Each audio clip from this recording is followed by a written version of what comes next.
Time Break.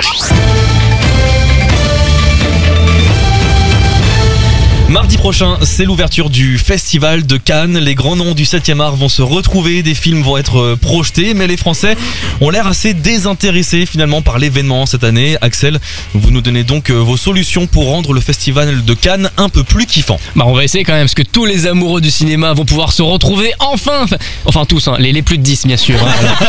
Vous voyez de qui je parle, ceux qui ont plus de 10 zéros après le 1 sur la fiche de paie. Ils vont pouvoir se retrouver entre eux, tranquilles, comme au temps du monde d'avant en vrai. Ouais, la plus grande réunion en non-mixité de France, en direct à la télévision. CNews est à ça de partir en édition spéciale sur le sujet. Mais comme vous savez, l'argent n'a pas d'odeur et surtout pas de couleur, donc ça les intéresse moins. Alors, mais alors, comment intéresser les Français au festival ? J'ai une petite idée. Le Festival de Cannes, vous voyez, c'est un peu la fille populaire du lycée. Tu l'aimes pas forcément, mais il te faut absolument ta photo avec elle pour briller sur les réseaux sociaux. Et quand sa popularité redescend, une seule solution, il lui faut un scandale. Un gros scandale. Genre proposer la présidence du jury de Cannes à Marc Dutroux. Tu vois, un truc vraiment, mais oui, les gros titres. Ça va loin.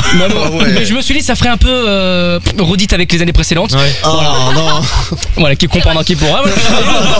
Et le cinéma français, surtout, on n'est pas à Hollywood. Attention, refaire des reboots et des remakes à tir larigot pour engrosser des producteurs véreux, non, c'est pas notre genre. C'est pas notre genre. Bon, à part pour Camping 4, j'avoue. Et les Tuches 4, ouais. Et qu'est-ce que l'on a bien encore pu donc faire à nouveau à ces bons dieux. Mais à part ça, jamais on fait du réchauffé, nous, en France. Attention. Donc il nous faut un nouveau scandale. Un truc qui intéresse les chaînes d'infos, genre le Festival de Cannes est racheté par Vincent Bolloré. Éric Zemmour présente la cérémonie. Incroyable. Là, franchement, on fait les gros titres. À la télé, 10 millions de téléspectateurs. Sur Twitter, 9,9 millions d'internautes qui, après visionnage, s'indignent que Zemmour fasse autant d'audience.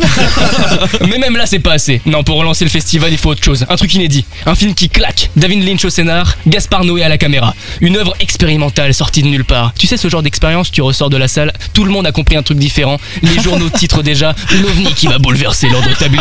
Alors en fait, on l'aura tous oublié dans 5 ans.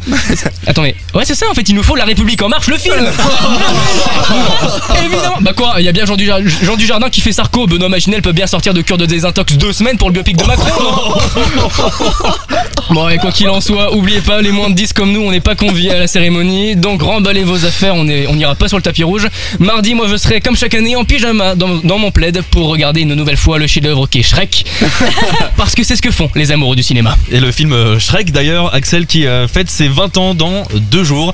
Et même malgré cette info, le film ne sera pas projeté à Cannes cette année. Non, désolé, le festival est donc définitivement irrattrapable, Alban. Et excusez-moi, mais je pense qu'après tout ce que vous avez dit, Axel, effectivement, vous serez en pyjama chez vous et pas au festival.